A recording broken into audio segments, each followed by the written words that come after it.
The man secretly hid rice in his mouth. Every day after returning to his cell, he spat it out and stored it in the small bucket that was normally used for excrement. However, before he had collected enough rice, one prisoner overheard the guards saying they were going to massacre all of them, so they decided to escape. The man told his companions to scatter in order to draw the guards' attention. Then he went toward a shelter. That was where the only nail in the entire concentration camp was located. He pretended to borrow some toothpaste to brush his teeth in order to please the only guard present. While quietly pulling the nail out with his other hand, he used a stone to sharpen it into a small iron needle and used it to open everyone's handcuffs. The man climbed up high and tore a hole in the roof of the shack to observe the outside surroundings. After confirming that no one was around, they lifted the bamboo at the bottom of the cell and crawled underneath. They opened the bamboo fence from below. The man slipped to the place where the guards kept their weapons. He stole all of them and distributed them to his companions. He went to a shelter with a weapon and saw 7 guards. He rushed forward and launched the attack. He took the necessary supplies and immediately fled into the tropical rainforest.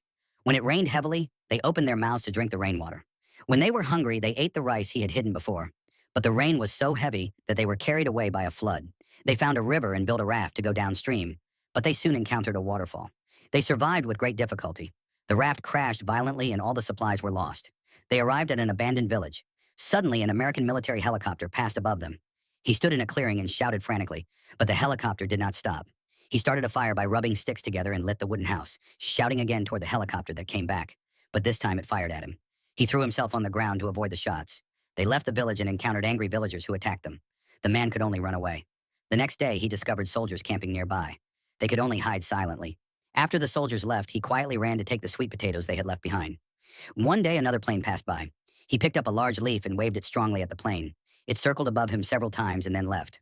After a moment, a helicopter arrived. Finally, it slowly landed. The man laughed and shouted with joy. The helicopter dropped a rescue rope and took him away.